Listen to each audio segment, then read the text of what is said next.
Apakah temuan riset ini mengatakan bahwa impor adalah jalan keluar dari seluruh problem pangan kita? Oh tidak. Ketika persoalan pangan diselesaikan dengan cara impor, yang terjadi ya seperti ini. Negara maju semakin lama akan semakin kuat.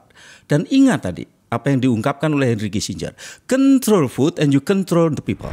Nah, saat pandemi kemarin terbukti bahwa negara-negara yang pendukung perdagangan bebas ternyata menjadi egois. Mereka ternyata memblok ekspor pangannya sendiri, kita bisa lihat datanya.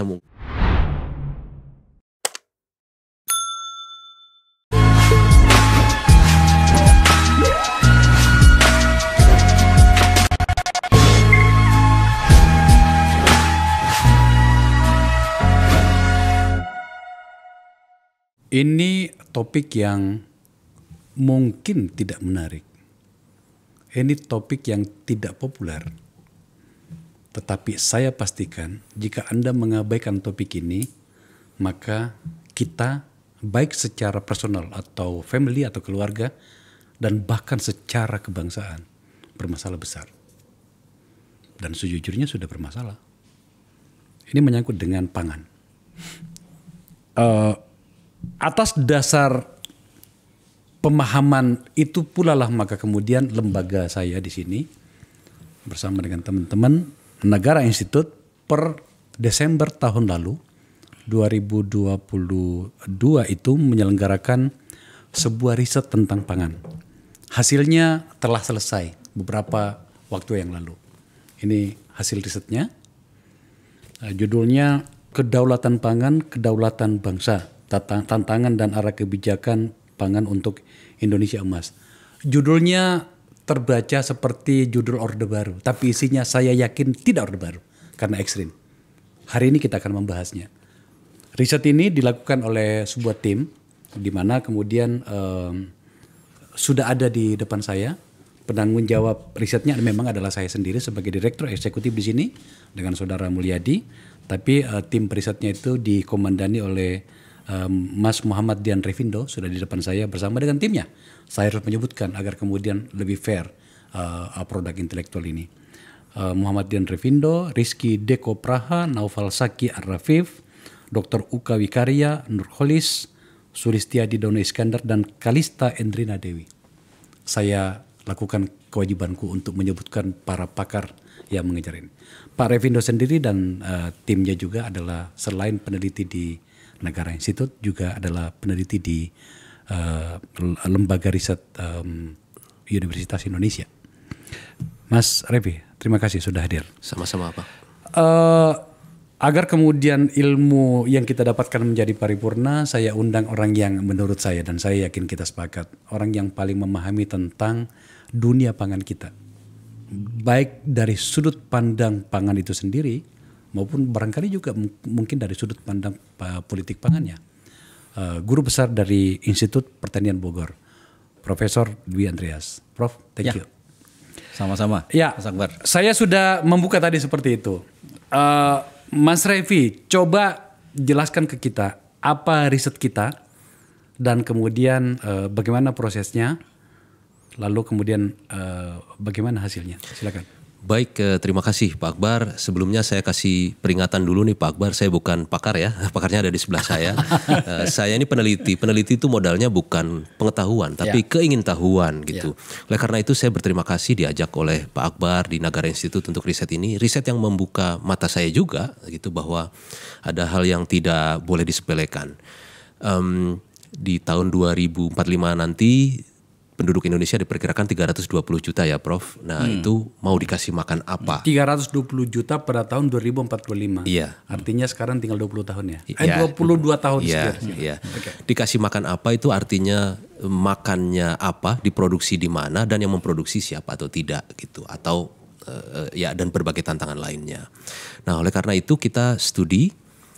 Kita menggunakan sumber sekunder maupun primer selama 5 bulan lebih. Sumber sekundernya ada literatur, ada data dari pemerintah yang official, ada dari data internasional juga. Yang primernya seru juga, kita roadshow ya Pak Akbar, diskusi dengan stakeholder di 4 kota, Jakarta, Palembang, Makassar, dan Bandung gitu. Dan kita juga ada beberapa diskusi lain. Kemudian kita juga turun lapangan ke Cianjur dan Karawang, ke Penggiling, ke himpunan, ke gabungan kelompok tani dan lain-lain. Nah dari situ memang ada beberapa temuan yang menarik, yang sangat krusial. Mungkin saya izin Pak Akbar, saya mulai dari kepingan-kepingan dulu, baru nanti di akhir kita harus melakukan apa. Silakan. Ya.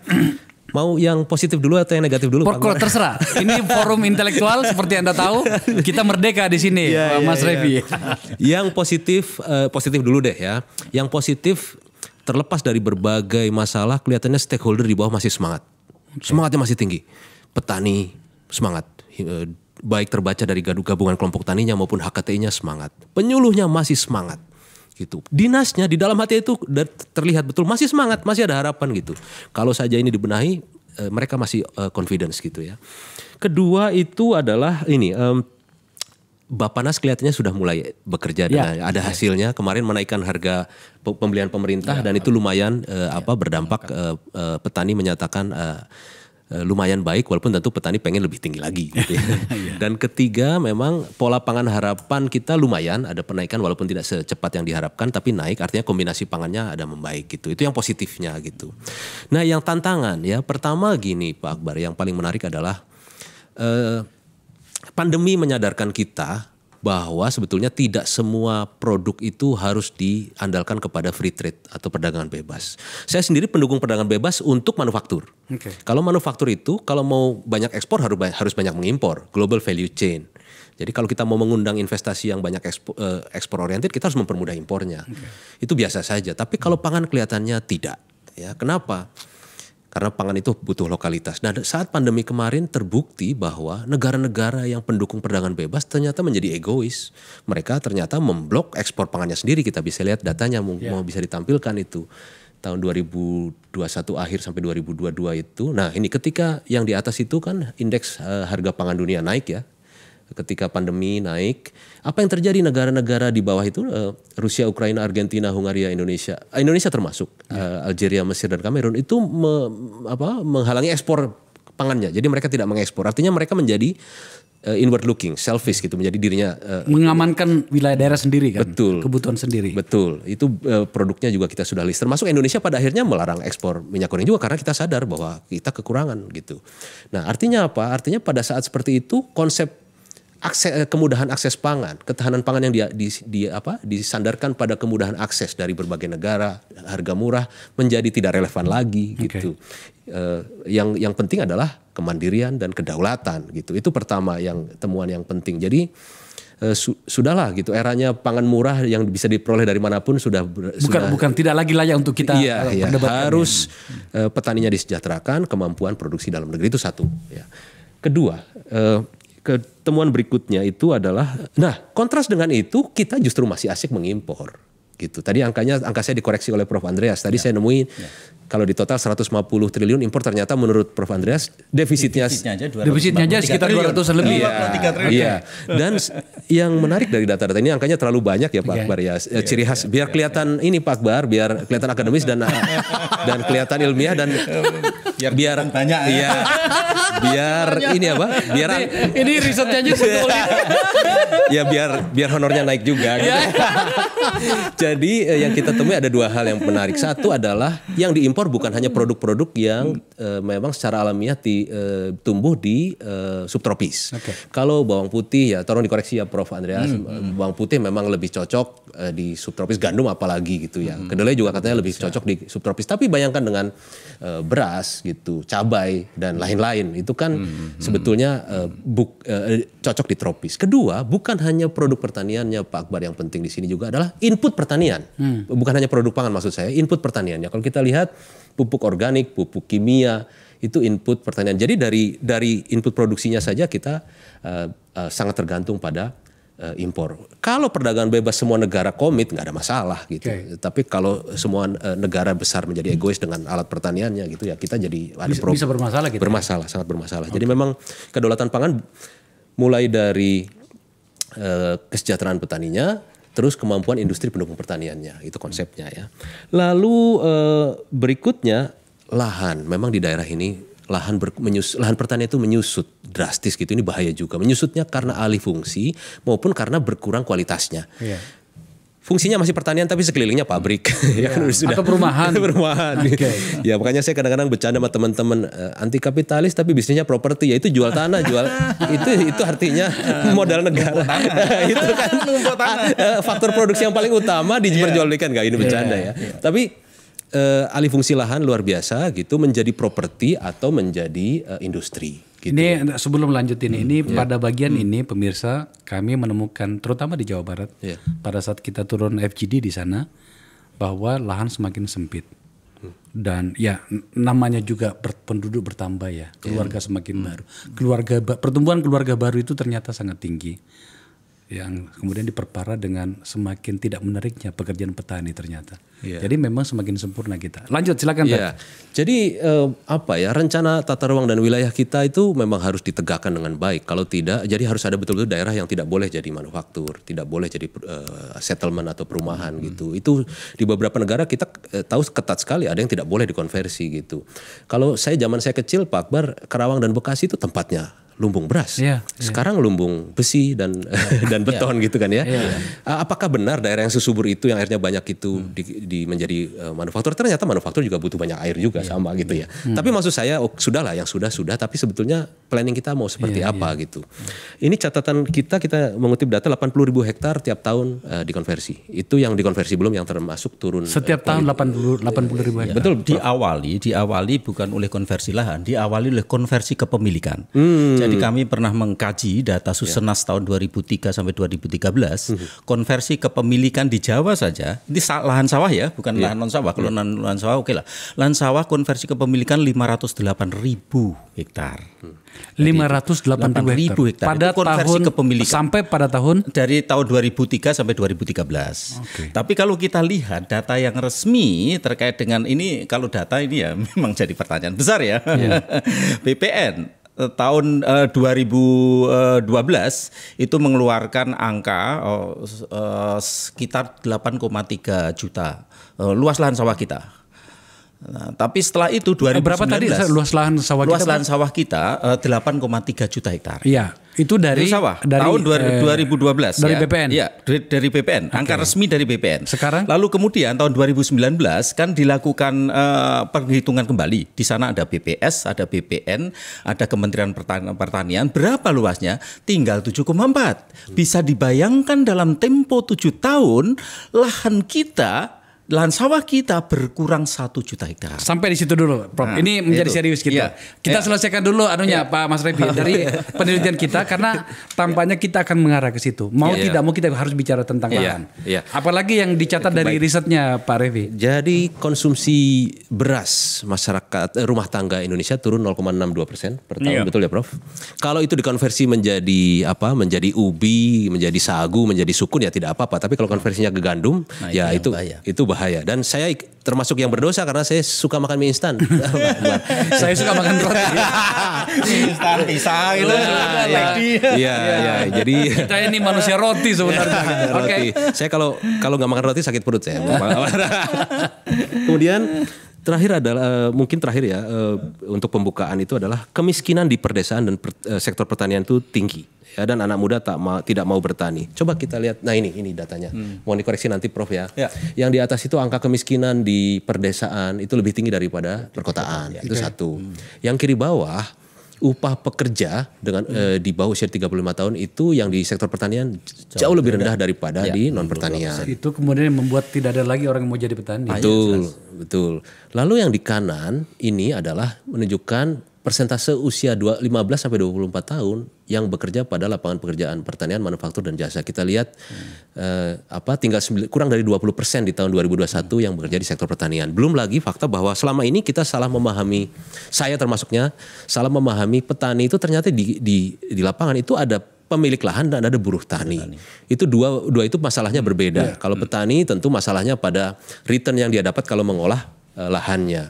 Kalau buruh tani masalahnya lebih parah lagi gitu. Mereka tidak punya jaminan sosial, tidak punya lahan dan lain-lain. Itu dua hal yang harus dibedakan treatmentnya gitu. Nah ini mungkin untuk pembukaan ini temuan-temuan yang bisa kita bahas. Sebelum saya ke Prof. Dwi Andreas, dari temuan ini apa yang paling krusial supaya kita bisa menjadi material untuk diskusi kita? Yang paling krusial adalah dua hal. Satu adalah kebijakan selama ini yang mengandalkan akses pangan murah harus segera diimbangi dengan kebijakan yang berorientasi pada keberlanjutan pertanian dan kesejahteraan petani. Itu satu. Yang kedua, lokalitas dan kemandirian pangan itu tidak bisa ditolak lagi, bahwa impor oke, untuk mengendalikan harga pada titik tertentu oke gitu. Dan ketiga, sebetulnya kalau dari sisi ekonomi kan semua itu bisa dicek, bisa dipengaruhi oleh mekanisme harga. Kalau petani, kalau harga harga produksi dia dihargai dengan baik, ditampung, ada kepastian, ya sebetulnya itu udah berlanjut gitu. Tapi kalau yang diutamakan adalah pangan murah, petaninya dibiarkan begitu saja, tidak dapat perlindungan yang memadai, ya akan terjadi konversi pelan-pelan gitu. Paling ujung dari bagian ini ada satu kata yang mau tidak mau harus kita bicarakan, menyangkut dengan impor. Apakah temuan riset ini mengatakan bahwa impor adalah jalan keluar dari seluruh problem pangan kita? Oh tidak. Impor adalah jalan keluar ketika kita ada kekurangan kejadian yang tidak terduga, atau memang karena satu dan lain hal harga pangan sedang naik drastis. Itu jadi saya tidak anti impor, bisa saja impor kalau tujuannya untuk mengendalikan harga. Tapi kalau kita kembali lagi, itu harus diimbangi dengan harga pembelian di petani yang naik. Supaya, karena kalau kita lihat kembali ke slide tadi, mohon yang coba kita lihat Pak Akbar, ini yang saya lingkari adalah situasi di mana impor naik ya. Lingkari itu impor naik. Kalau kita lihat yang hijau itu harga di tingkat petani itu jatuh luar biasa, harga di tingkat konsumen turun sedikit. Artinya kebijakan impor berhasil menurunkan harga di tingkat konsumen. Kan oke, mengendalikan harga itu benar.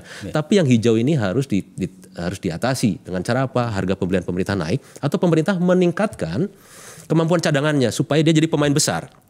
Kalau sekarang kan kemampuan pemerintah, tolong dikoreksi Prof ya. Pemerintah itu cadangannya kecil relatif dibanding pemain-pemain besar lain. Sehingga ya harga tidak dikendalikan oleh pemerintah. Jadi kalau pemerintah bisa pegang cadangan untuk tiap komoditas itu sampai 6, 7, apalagi 10%, aman itu, dia bisa ancam pemain besar. Anda main-main kita banjiri gitu kan.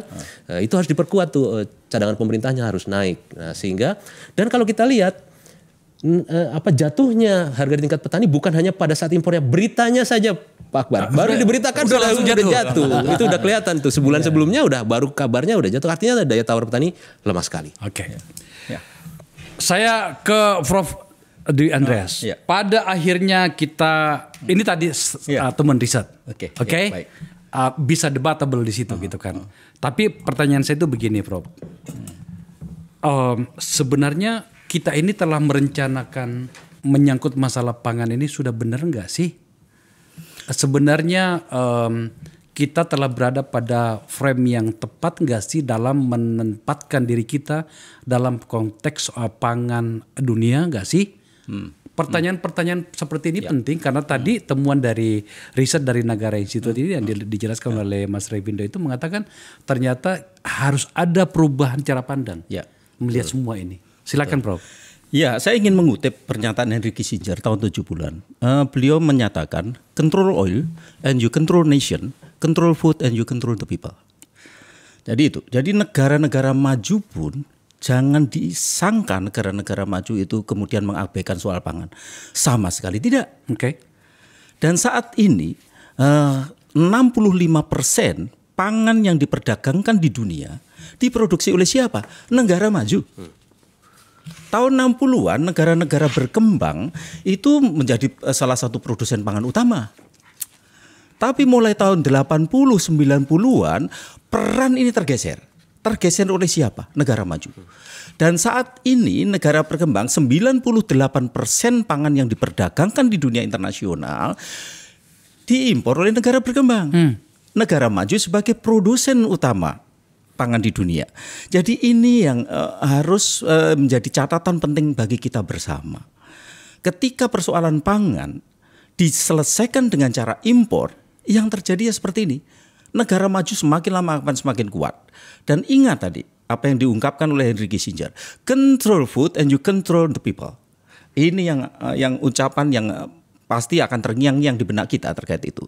Lalu bagaimana terkait dengan persoalan pangan? Nah, persoalan pangan kalau kita balik ya, ketika terjadi krisis pangan, negara-negara berkembang itu sangat lemah. Dan kita seringkali, dan ini ya mohon maaf ini teman-teman di pemerintahan, sejak tahun 2020 ketika terjadi krisis COVID, kemudian FAO mengeluarkan perhitungan bahwa dunia akan mengalami krisis pangan tahun 2020. Lalu kemudian Presiden menyatakan di bulan April saat itu, di awal Mei, bahwa kita akan mengalami krisis pangan dunia sehingga kita harus bersiap-siap. Lalu dibangunlah Food Estate dan beberapa yang lainnya. Seminggu kemudian saya tulis di Kompas. Tidak benar bahwa akan terjadi krisis pangan di tahun 2020. Jadi pernyataan krisis pangan baik itu oleh FAO, lembaga-lembaga internasional itu juga perlu dipahami. Pernyataan tersebut keluar dari siapa? Siapa yang membuat pernyataan tersebut? Dan kita tahu negara-negara dalam arti lembaga-lembaga besar di dunia di belakangnya siapa? Karena apa? Pada saat itu ketika saya tulis, saya melihat data produksi dunia, pangan dunia justru mencapai puncaknya. Bagaimana bisa produksi dunia mencapai puncaknya terjadi krisis pangan? Kan nggak masuk akal. Saya sampaikan pada saat itu di Kompas. Lalu kenapa kok negara-negara maju, lembaga-lembaga internasional menyatakan ini? Harus diingat, harga pangan di dunia itu tergolong low artificial price. Dia harganya rendah tapi artificial. Kenapa artificial? Karena surplus. Kalau suatu komoditas surplus, maka ya akan dikeluarkan at all cost. Bisa ingat sekarang ini harga gandum di FOB ya, freight on board, itu hanya 3.800 harga gandum. Biaya produksi mereka berapa? 4.100. Masuk akal apa enggak? Enggak masuk akal. Sehingga mereka akan berupaya dengan keras bagaimana harga pangan dunia naik. Dengan mengeluarkan isu krisis pangan, bahkan itu ya menteri-menteri kita kan bilang juga. Wah, artinya mereka mencari cara untuk menaikkan harganya agar kemudian mereka tidak rugi dengan cara menipu kita dan kita mau tertipu. Nah, ya itu masalahnya. Dan harus diingat 90% pangan yang diperdagangkan di dunia internasional dikuasai hanya oleh 5 multinational corporation. Bisa dibayangkan. Apa saja itu? Ya ada AMD, Bunge, dan Cargill dan lainnya. Jadi ada 5. Saya pernah ke headquarternya AMD di Amerika. Mereka luar biasa, itu dikontrol semua di seluruh negara, ada peta masing-masing negara di dunia gitu kan. Oh nanti ini akan disalurkan, wheatnya disalurkan kemana, jagung disalurkan kemana. Dia persis di tepi sungai Mississippi. Luar biasa. Jadi itu dan mereka amat sangat berkepentingan harga pangan dunia naik. Ini yang harus ingat. Nah, kalau tahun-tahun sebelumnya katakanlah tahun 2007-2008 itu dunia pernah mengalami krisis pangan. Pada saat itu produksi grain yang paling penting memang grain itu turun hanya 1,4%. Tapi kenapa terjadi krisis pangan? Harga pangan dunia melonjak hampir 100%. Padahal turun hanya sedikit. Ternyata ada satu kajian menarik dari New England Research Institute menyatakan penyebab krisis pangan tahun 2007-2008 adalah spekulasi. Itu tidak ada kaitannya dengan produksi pangan dunia. Siapa? Kalau spekulan yang bermain ya sudah. Perusahaan-perusahaan besar tersebut yang untung. Lalu krisis pangan kedua itu terjadi tahun 2011, tahun 2012. Memang pada saat itu produksi pangan dunia terutama grain turun di atas 5%. Lalu kemudian kita lihat goncangan politik di seluruh dunia. Terutama di negara-negara Afrika Utara dan Timur Tengah. Dan ini harus menjadi pelajaran baik bagi kita karena negara-negara di Afrika Utara dan Timur Tengah amat sangat tergantung impor. Lalu apa yang terjadi? Yang terjadi yang kita kenal sebagai Arab Spring. Arab Spring atau Arab Blackout atau apa. Tapi negaranya hancur semua itu. Banyak negara runtuh rezimnya.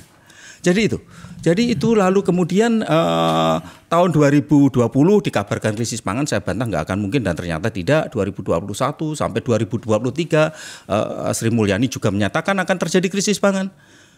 Jadi tidak mungkin karena produksi pangan dunia sedang baik-baiknya. Jadi itu yang harus, dan sekarang ini kan sedang heboh terkait dengan El Nino. Pemerintah, beberapa rekan di pemerintah mengeluarkan pernyataan yang justru kurang begitu pas, kan? Karena apa? Saya khawatir kalau seperti itu terus-menerus dinyatakan terjadi panic buying, terjadi artificial scarcity. Ini yang Prof. Ya. Apa yang Anda sampaikan ini sebenarnya membuat saya jadi malah bertanya-tanya. Ya saya tidak mau menggunakan kata khawatir ya, mungkin berlebihan. apakah pemerintah tidak memiliki radar akademik atau radar informasi untuk memahami bahwa aspek bulan dunia memainkan isu ini yang kemudian membuat kita jadi ikut-ikutan di dalamnya, yang kemudian terlontarlah berbagai pernyataan-pernyataan yang ternyata berbeda dengan analisis Anda, yang dalam kenyataannya ternyata Anda benar. Iya, benar. Tahun 2020 sampai tahun 2023. Pertanyaan saya itu. Iya. Nah, jadi gini, Mas, pemerintah dalam konsep pembangunan pangan di Indonesia itu menggunakan konsep food security, ketahanan pangan. Okay. Ketahanan pangan itu ada 4 aspek utama. Yang satu availability, ketersediaan pangan. Yang kedua affordability, kapasitas masyarakat untuk mengakses pangan. Lalu yang ketiga food safety, aman atau tidaknya pangan. Lalu yang keempat, dulu itu sebelumnya natural resources and resilient. Itu masuk sejak tahun 2020, itu baru isu baru. Dan pada saat 2020 Indonesia berada pada urutan terbawah, urutan 113 dari 113 negara terkait isu natural resources and resilient. Lalu kemudian diubah menjadi sustainability. Kita pada urutan 83 dari 113 negara di isu itu. Nah, kalau kita lihat availability, kan? Availability itu di dalam konsep food security tidak masalah sama sekali dari mana pangan tersebut berasal. Mau dari hasil petani sendiri, monggo. Mau dari impor, monggo. Nah, celakanya konsep pemerintah dalam mengelola pangan itu terlalu berat ke konsumen. Jadi apa-apa konsumen. Konsumen apa masalahnya kalau begitu? Loh, memang harus fokusnya ke konsumen. Oh, salah besar, Mas. Jadi gini maksudnya, kan katakanlah harga pangan naik. Konsumen teriak-teriak. Kan? Berapa demo? Kan misalnya aja lah yang perajin tahu tempe atau apapun lah seperti itu. Apa langkah pemerintah? Impor saja. Karena apa? Harga impor itu jauh lebih rendah dibanding biaya produksi di tingkat usaha tani. Sebagai gambaran ya kedelai ya. Kedelai itu biaya produksi di tingkat usaha tani itu antara 10.000 sampai 13.000. Kita panen kedelai di Tanjung Priok 7.000. Bisa dibayangkan. Apa yang ditempuh pemerintah? Sudah impor saja. Matilah petani. Saja, iya. Jadi itu salah satu upaya untuk memecahkan masalah pangan. Salah satu upaya untuk menyediakan pangan yang relatif terjangkau oleh masyarakat. Padahal itu mencelakakan petani. Sehingga apa? Sekarang nggak ada petani kedelai. Dulu ada petani bawang putih ketika tahun-tahun 2000-an impor bawang putih dibuka, bawang putih Cina masuk, selesai kita. Sekarang 100% bawang putih kita impor. Lalu kemudian beras ini sebenarnya kita mengalami persoalan besar. Di pemerintahan saat ini, produksi beras nasional kita turun 0,23% per tahun. Jadi tahun 2015 sampai tahun 2022 itu turun 0,23%. Pertanyaan besar, kalau produksi beras turun, kenapa masyarakat tenang-tenang saja? Yang harus diingat, gandum itu lonjakan impornya sangat pesat. Jadi dia berpindah? Berpindah itu yang bahaya. Dan gandum kita tahu persis 100% kita impor. Proporsi gandum sebagai pangan pokok kita tahun 70-an itu baru 3-4%. Sekarang ini 28%, Mas. Berarti kita nanti ya kalau pada 100 tahun Indonesia merdeka, kalau kita tidak hati-hati, 50% pangan pokok kita tergantikan oleh gandum. Dan gandum 100% kita impor. Mau kemana Indonesia? Kalau kemudian misalnya untuk mengikuti logika ini, kalau kemudian kita menambah dan atau memperbesar ketersediaan gandum tadi kita tanam di dalam negeri, apakah itu layak untuk kita perdebatkan? Oh, enggak mungkin, enggak bisa. Jadi persoalan gini, mungkin bisa kita tanam di dataran-dataran tinggi ya. Produktivitasnya sudah barang tentu tidak bisa menyamai gandum yang diproduksi di Australia, di Amerika, di negara-negara utara, pasti produktivitasnya tidak bisa menyamai. Lalu kedua terkait harga akhirnya kan, beberapa dan juga jenis. Karena pernah kan UKSW kan punya wheat center ya, dan mereka juga sudah nyoba beberapa varietas gandum untuk ditanam di Indonesia. Ternyata nggak bagus ya? Nggak bisa juga. Dan hanya gandum-gandum khusus. untuk produk tertentu. Jadi itu. Ya, sampai situ dulu, Mas. Ini saya ini menarik ini tuh. Ya, saya semakin membaca riset ini, berbicara dengan orang-orang seperti Anda, saya semakin merasa tampaknya kita perlu bertanya pada diri kita. Sebenarnya respon kita itu cukup nggak sih untuk menyangkut dengan pangan ini? Sebelum saya ke Mas Revi, ini podcast politik, Prof. Ya. Maka tentu saja sah adanya apabila saya juga mencoba melihatnya dari sudut pandang politik. Apakah catatan Anda tentang kebijakan politik pangan pemerintah sepanjang 15-20 tahun terakhir? Apakah sudah tepat atau keliru dan atau barangkali malah sama sekali tidak menjawab masalah? Yang keliru jelas. Tidak menjawab masalah? Iya. Ya. Kalau kita lihat ya pertumbuhan ekspor ya, 10 tahun terakhir aja, Mas. Kan dari tahun 2013 ke tahun 2022 ini data resmi. Kan ya. Pertumbuhan ekspor impor terutama pangan. Kalau komoditas pertanian kita surplus. Surplusnya lumayan besar. Tahun 2022 kemarin kita surplus 18,5 miliar US dollar. Kan itu hampir 300 triliun ya. Jadi itu. Nah, tapi disumbang oleh siapa? Disumbang oleh kelapa sawit. Kelapa sawit menyusun 70% ekspor komoditas pertanian. Menyumbang 70%? 70%. Plus perkebunan itu 90%. 90% lebih. Nah, kalau perkebunan kita potong, nggak ada perkebunan, tinggal pangan kan ya, kita defisitnya luar biasa besar. Impor pangan kita tahun 2013, 10 tahun yang lalu ya kalau kita hitung sekarang, itu baru sekitar 10 miliar US dollar. Tahun 2022 kemarin, impor pangan kita sudah 18,5 miliar US dollar. Meningkat hampir 2 kali. Peningkatannya hampir 2 kali hanya dalam tempo 10 tahun. Bisa dibayangkan impor pangan kita. Lalu kemudian itu menyebab ekspornya yang sering juga disampaikan oleh teman-teman. Kita ekspor teramat kecil, nggak ada maknanya. Ekspornya. Kadang-kadang juga saya memang ketawa itu. Ini main-main atau gimana? Ekspor 100.000 apa itu? 100.000 ton itu mendatangkan 3 juta ton itu loh.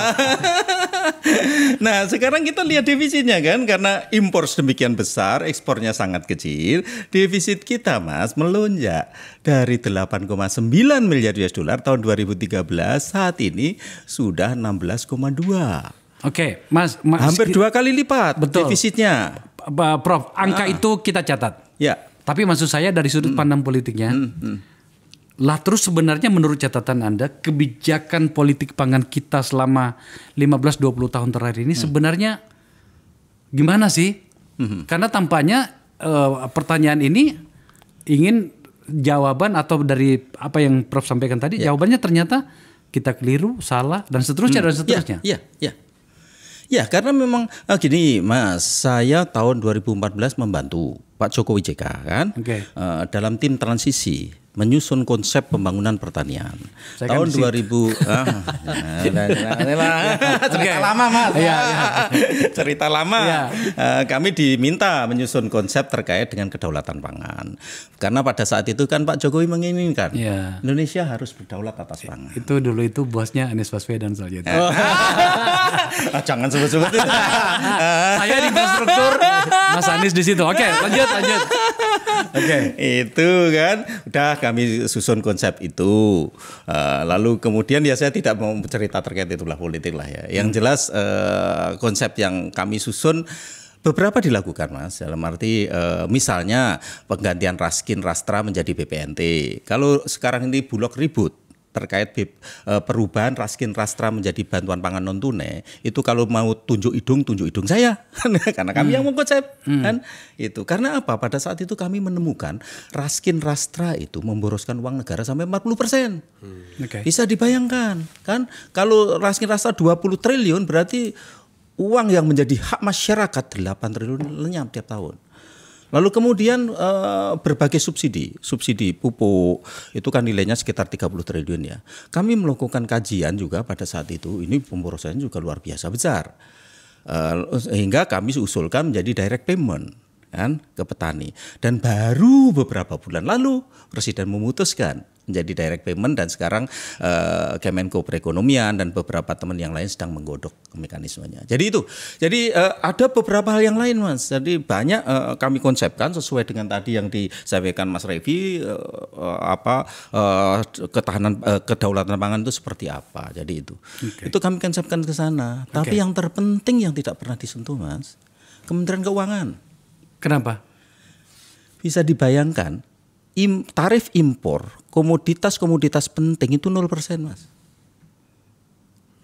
Jadi petani Indonesia harus head to head dengan petani Amerika yang luas lahannya ratusan hektar, kan ya? Iya. Dengan teknologi pertaniannya yang sangat maju, dan yang harus diingat dengan subsidi yang sangat besar. Amerika berdasarkan US Agriculture Act, subsidi per tahun untuk pangan dan pertanian berapa, Mas? 1.200 triliun. Wow. Bisa dibayangkan sebegitu besar.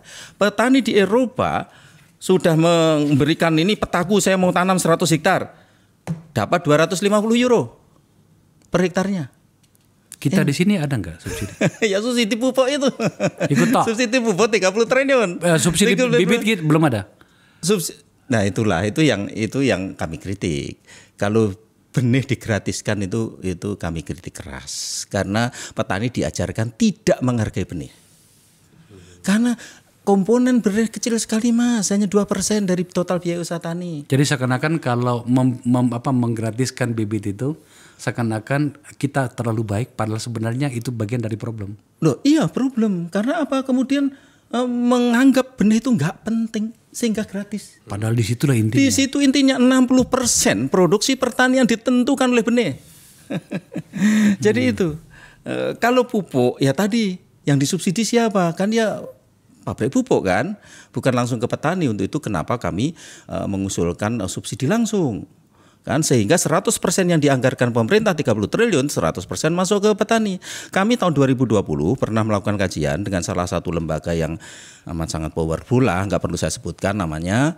Kami temukan, Mas, di lini 4 saja kebocorannya sudah 20%. Kalau 20%, berarti apa maknanya? 6 triliun rupiah uang yang seharusnya hak petani ditilep oleh siapapun tangan. Itu baru lini 4. Pupuk itu ada lini 1, lini 2, lini 3, lini 4. Kami hanya mengkaji di level lini 4 saja, 20%. Bisa dibayangkan, untuk itu kan Presiden beberapa bulan lalu akhirnya memutuskan subsidi langsung sesuai usulan kami tahun 2014. Jadi itu.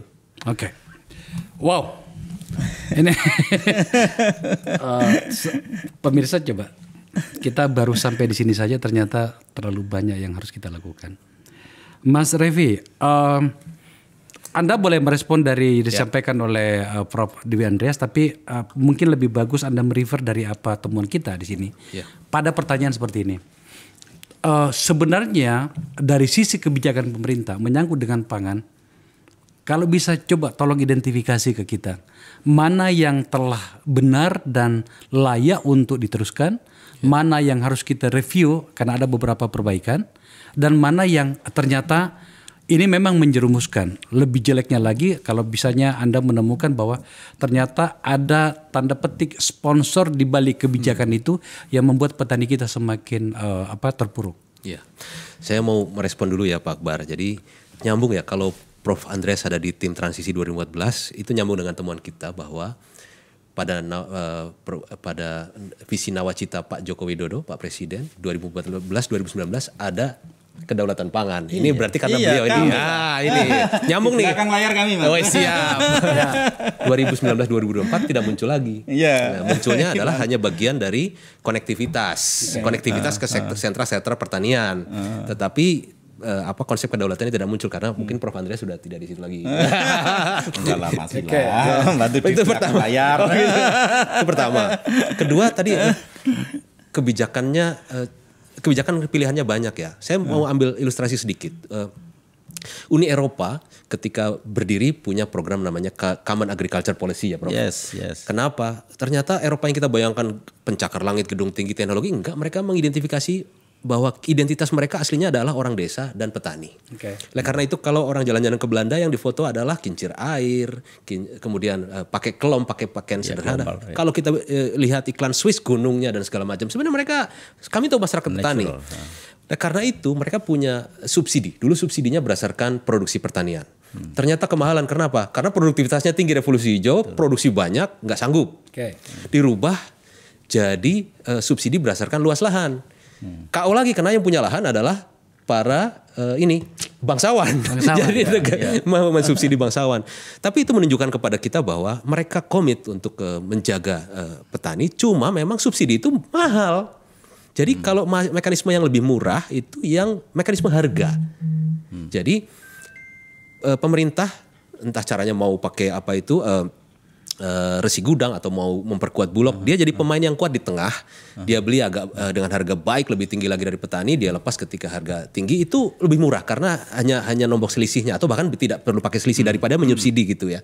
Jadi mekanisme harga atau mekanisme subsidi. Mekanisme harga itu lebih murah. Kalau mau subsidi juga keren juga. Cuma memang ada yang perlu disubsidi yaitu pupuk tadi memang perlu. Nah, temuan kita di lapangan pupuk itu selain jumlahnya memang kurang, juga laporan dari lapangan mengatakan tidak selalu komposisinya sesuai dengan jenis tanahnya gitu, dan juga timingnya ada tapi 2 hari lagi lah butuhnya hari ini gitu ya. Jadi menurut saya pilihannya yang lebih subsidi kita pilih-pilih pada pos mana subsidi, tapi kalau di tengah yang tidak perlu subsidi pakai mekanisme harga yang menjamin petani bisa tetap untung, tetap senang, itu suatu cara yang baik gitu. Nah, untuk itu pemerintah harus jadi pemain besar di tengah, di rantai tengah. Nah, di rantai tengah ini kalau pemerintah tidak jadi pemain besar, maka ini dia akan disedot oleh perusahaan-perusahaan besar. Nanti Prof yang tahu perusahaan besar itu siapa, dan mereka akan mengendalikan harga gitu. Harganya tinggi, petaninya dapat sedikit. Nah, mereka sudah mulai mengeluarkan merek-merek sendiri tuh, Prof ya. Perusahaan-perusahaan besar itu merek beras sendiri sudah mengeluarkan. Kan itu sebetulnya. Apakah itu agenda setting saya nggak tahu, tapi yang pasti kalau pemerintah jadi pemain yang tidak kuat di tengah, pasti ada pemain besar di tengah, dan itu tidak menguntungkan. Sampai di sini dulu, Mas Revi. Menarik nih. Saya dan penonton saya juga sering itu penasaran ya. Siapa pemain lain? Kira-kira gitu kan? Nah, saya mau tanya gini. Pada kasus kita, apakah pemerintah telah menjadi pemain yang besar dan mengendalikan situasi, atau ternyata kalah juga dari para pemain-pemain yang kebetulan punya resources pendanaan yang sangat besar? Tidakkah itu sekarang sedang dilakukan oleh Badan Pangan Nasional, Bappenas? Ya, saya harap, kami semua berharap begitu. Kalau realitasnya sekarang kalah karena cadangannya di bawah 5% untuk beberapa komoditas ya, Prof. Mau dikoreksi. Kalau di bawah 5% dia tidak mampu mempengaruhi pasar. Dia tidak bisa memberikan ancaman yang kredibel kepada pemain besar. Kalau 10% cadangannya, dia bisa bilang Anda main harga saya banjiri. Tapi kalau dia hanya 5%, diketawain sama pemain besar. Oh, mau dibanjiri kayak apa? Kita pegang 95% cadangan. Apa masalahnya bagi pemerintah? Tidakkah kita, seberapa besar sih mereka? Kita punya 2.700 triliun APBN kita kok. Kita punya produk politiknya tuh, kita punya power untuk itu. Apa masalahnya? Masalahnya memang mungkin membagi anggarannya ya, nanti Prof yang membagi anggarannya prioritasnya seperti apa gitu. Kita harus lebih cerdas membagi anggaran ya. Misalnya, tapi ini agak berbeda kasusnya. Ini contoh anekdotal ya Pak Akbar. Misalnya gini, anggaran untuk pendidikan 20%. Ada anggaran kesehatan. Tapi itu berbentuk apa? Bisakah? Kemudian ada otonomi daerah.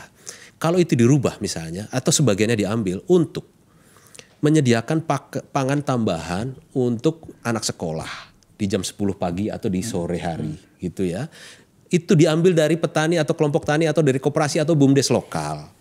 Ya, kemudian itu nanti diambilkan dari dana pendidikan karena itu bagian dari pengentasan stunting juga dan gizi juga gitu. Jadi uang berputar di desa, BUMDesnya dapat order, koperasinya dapat order, gizinya bertambah, petani terbeli produknya gitu. Itu lagi-lagi itu cara yang lebih murah gitu. Maksud saya kalau bicara anggaran memang besar 2.700 triliun, tapi membaginya prioritasnya kan itu masalah politik ya. Iya, artinya sebenarnya angka itu besar tapi tampaknya belum ada yang kita bisa bayangkan akan memperkuat atau dialihkan ke situ tadi. Betul. Sampai di situ, Mas Revi. Ke Prof Dewi Andreas. Saya masih berada di situ tadi. Selalu menarik berbicara tentang seberapa kuat negara di hadapan para pemain besar. Saya tidak mau menggunakan kata apa itu ada bahkan menggunakan kata mafia segala macam. Enggak kan. lah. Terlalu ekstrim lah ya. Bukan, ya, kita gunakan pemain besar saja. Ya, oke. Pada kasus kita, seberapa tangguh kita atau seberapa jauh kalahnya kita dari para pemain besar ini? Sebab saya dengar sih seperti itu. Mereka bahkan sudah punya lahan sendiri, sistem teknologi pengelolaan sendiri, dan seterusnya. Berbahaya loh. Ya, kalau kita bicara komoditas pertanian secara umum sudah kelihatan ya. Kita lihat saja sawit. Seperti apa? Siapa penguasa sawit kan? Bahkan Malaysia juga kan masuk ke Indonesia. Oke, kita batasi saja persoalan ini ke pangan. Ya. Bulog, ini data terakhir ya 1 Agustus. Itu beras yang ada di Bulog itu hanya 823.000 ton. Oke. Kan ya, stok cadangan pemerintah 765.000. Dari 765.000 ton tersebut, yang dari dalam negeri itu hanya 223.000.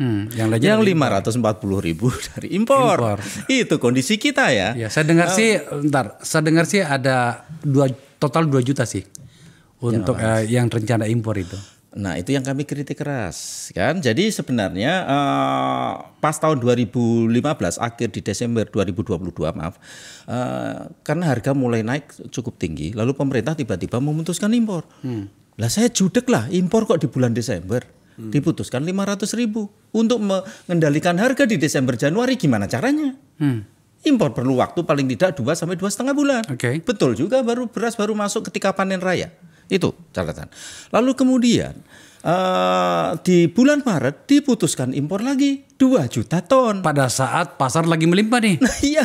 Produksi dari petani gitu Maret kan. itu di puncak musim panen loh, diputuskan impor 2 juta ton. Kasihan petani kita ya. Judeknya kita kan ya. Betul. Nah, terus tiba-tiba di bulan Mei Menteri Perdagangan kontrak dengan India.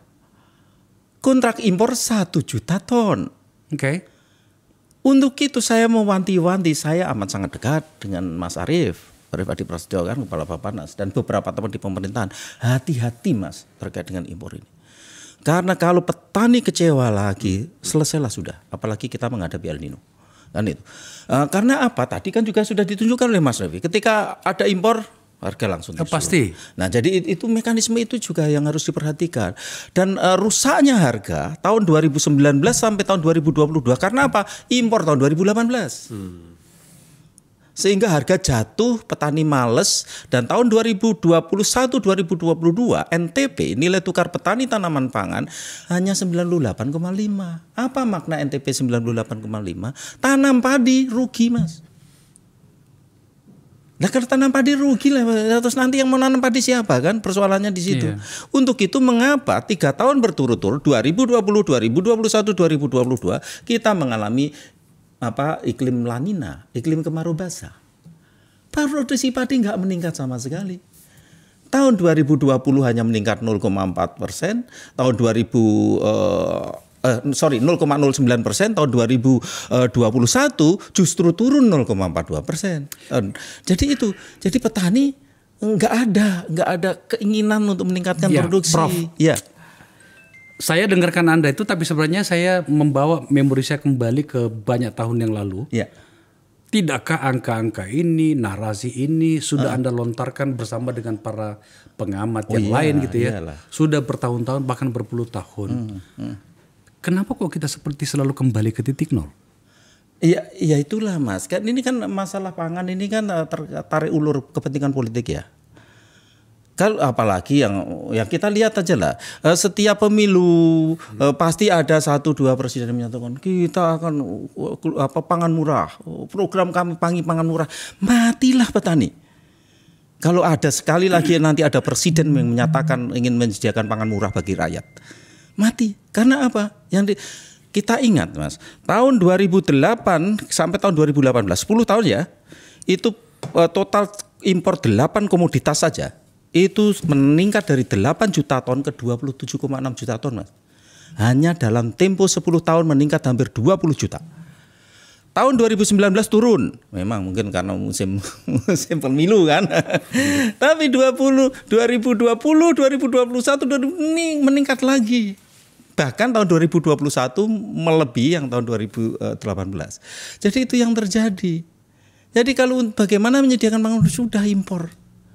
Apalagi harga pangan, disparitas harga antara pangan impor dengan harga dalam negeri sedemikian tinggi, Mas. Prof. Ya.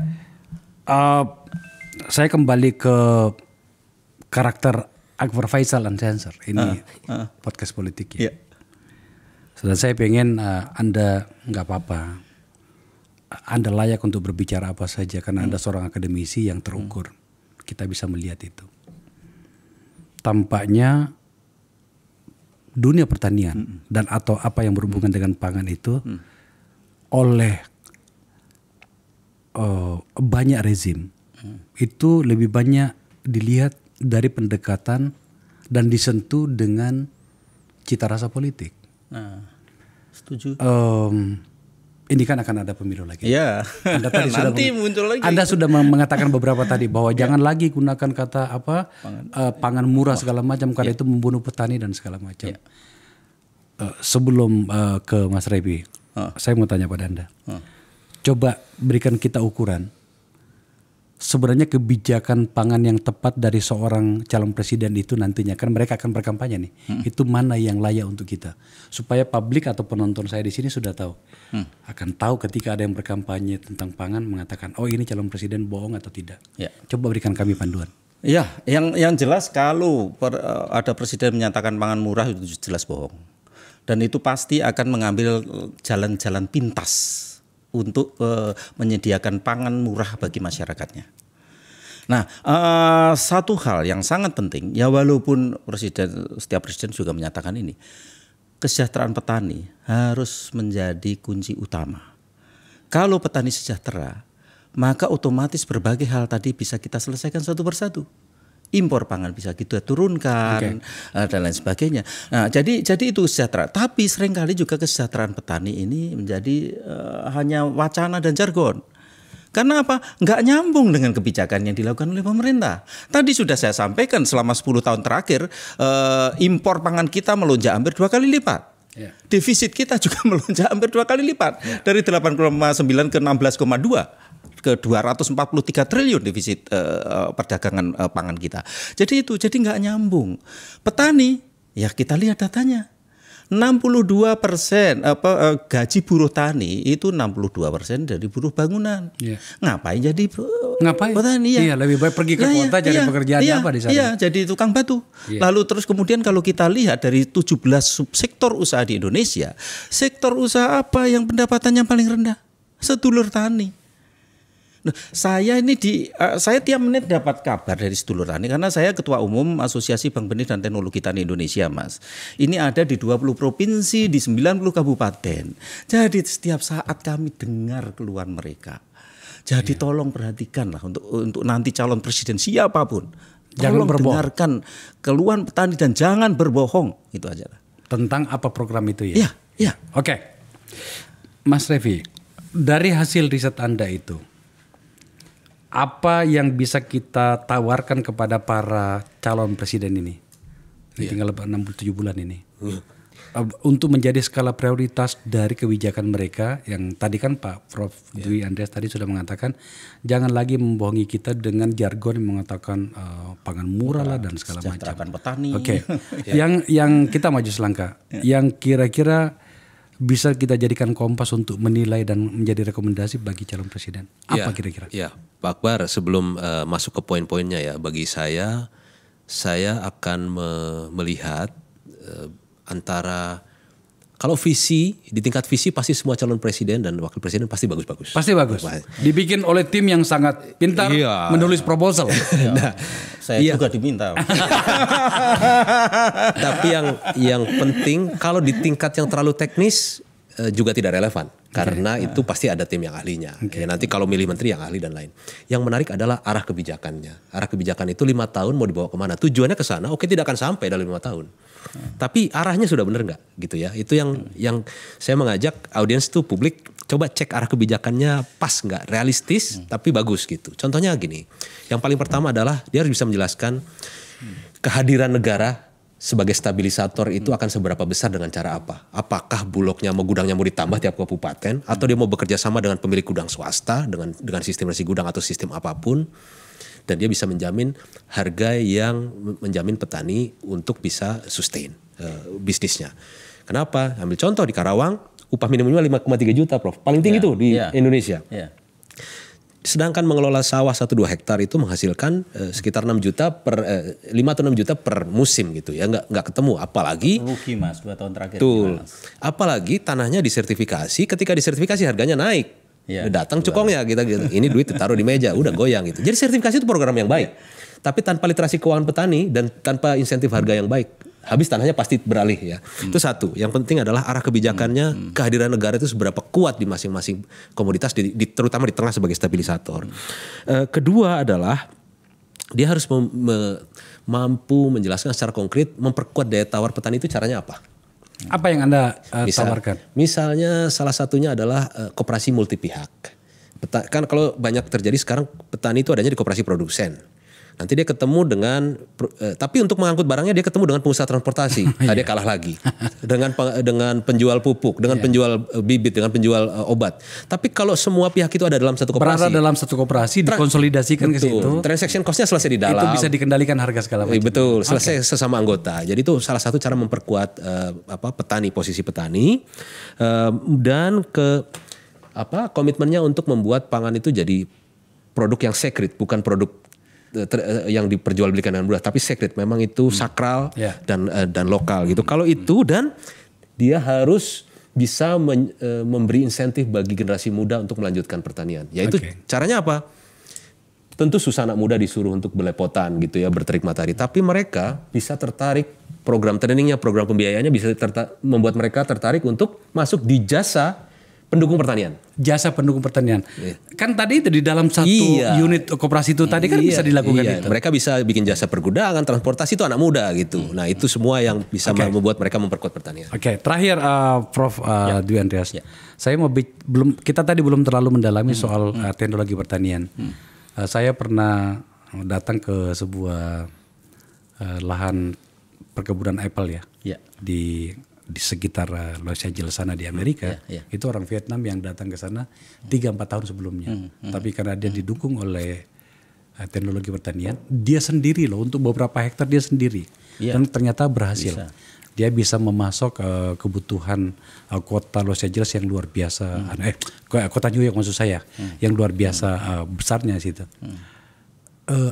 Apa kendala kita dalam hal mengikuti tren teknologi pertanian pada area pangan kita?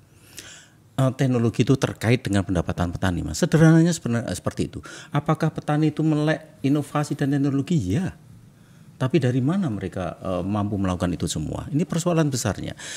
Untuk itu tujuan besar sebenarnya bagaimana pendapatan income petani ini bisa meningkat. Ketika income mereka meningkat, otomatis akses dia terhadap teknologi juga akan meningkat. Kalau pemerintah yang mengambil inisiatif itu gimana? Kan kita punya brain. Nah, gini, dan ini ya kita tahu persis lah. Ketika katakanlah bagi-bagi traktor, bagi-bagi yang lain apa yang terjadi. Itu menjadi paket politik sebenarnya. Ya. Jenengan tahu lah pasti paham terkait dengan itu. Jadi bagi saya sederhana saja lah. Bagaimana pemerintah menjamin harga di tingkat usaha tani ini baik. Itu yang paling penting. Dan itu mekanisme apa yang bisa kita lakukan? Mekanisme tarif bisa kita lakukan. Misalnya gini, katakanlah sekarang pemerintah ingin meningkatkan produksi kedelai nasional. Bagaimana supaya kedelai impor sampai di konsumen harganya 15.000? Nah, maksud ini pertanyaan saya tadi menyangkut dengan teknologi itu apa hubungannya? Ketika petani meningkat pendapatannya, otomatis akses dia terhadap inovasi baru terkait dan teknologi baru pasti meningkat. Pasti meningkat ya. Pasti, karena mereka apapun berpikir efisiensi. Ketika saya menggunakan teknologi A, efisiensi saya meningkat, kan? Ketika saya nggak punya uang, bagaimana saya bisa mengakses teknologi betul. Ketika saya harus berpikir ke depan itu harus untuk tanam itu biaya tanamnya seperti apa itu? Dalam pengamatan Anda untuk problem ini, apakah pemerintah telah mengambil inisiatif untuk itu? Saya kira belum banyak inisiatif yang dilakukan oleh pemerintah. Sebenarnya sederhana lah, seperti tadi saya ceritakan, selama 2 tahun NTP nilai tukar petani tanaman pangan di bawah 100. Kami beberapa kali berkunjung ke sedulur-sedulur tani kami di Karanganyar, terakhir kemarin di Gunung Kidul, itu bertanam padi rugi. Saat ini memang harganya bagus. Tapi sebelum ini tahun kemarin itu rugi Mas. Ruginya berapa? Setiap kali tanam itu sekitar 250.000. Hanya untuk lahan 2.000 meter persegi. Lalu saya tanyakan, kenapa masih tanam? Lah gimana? Mau ditanam apa? Wong namanya keleb banyu kan terkenal mulai air ya. Hanya bisa ditanam padi. Selain itu ketika ada gabah di rumah mereka ayam. Jadi itu. Nah, jadi itu sebenarnya di sana kuncinya, dimanapun di negara-negara lain juga seperti itu loh. Kalau petani sejahtera pasti mereka akan mengakses teknologi apapun bentuk teknologi tersebut. Itu yang paling penting. Baik, Prof. Makasih ya. Iya, sama-sama. Mas Revi. Selamat atas risetnya yang berat juga ya. Ini ada topik yang sebenarnya agak sedikit nyempal dari topik-topik yang selama ini saya angkat. Tapi kan pada akhirnya juga ketemu kan bahwa harus ada political will dari pemerintah untuk seluruh problem yang ada di dunia pertanian. Saya menyimpan pertanyaan paling menarik dari sini adalah sebenarnya kebijakan dan atau orang-orang yang ditempatkan untuk mengurusin pertanian itu orang yang tepat enggak sih? Tapi nanti kita bicarakan berikutnya. Sekali lagi terima kasih Bapak-bapak. Pemirsa, itu diskusi saya. Tadi pembukaan saya mengatakan gini, ini pasti tidak populer. Penonton kita itu ya mau apa lagi, suka yang heboh gitu ya. Tapi saya beritahu, kalau tidak ada beras di rumah Anda harus heboh. Sebab itu menandakan bahwa beberapa saat yang akan datang Anda akan lapar. Di kebudayaan saya, di kebudayaan Bugis, tempat saya dibesarkan di Sulawesi Selatan itu selalu ada gentong, di mana kemudian di nenek saya di kampung itu bahasanya begini. Kira-kira dalam bahasa Indonesianya itu, jangan sampai pernah gentong berasmu ini kosong. Sebab itu menandakan bahwa Anda betul-betul sudah sangat miskin dan terancam. Sebenarnya yang kita bicarakan ini adalah menyangkut dengan gentong bangsa. Maka mau tidak mau kita harus memikirkannya. Soal apakah kita memberikan perhatian untuk itu, ya mungkin nanti kalau ada problem baru kita pikirkan. Tapi saya pastikan yang kami bahas ini menyangkut dengan gentong bangsa. Dan sebelum saya tutup acara ini, saya ingin mengingatkan bahwa kami di sini mengadakan polling yang kedua. Bunyinya begini. Menurut Anda, siapakah di antara bakal calon presiden yang akan meneruskan segala keberhasilan pembangunan Jokowi? Ada 3 nama baca pres. A.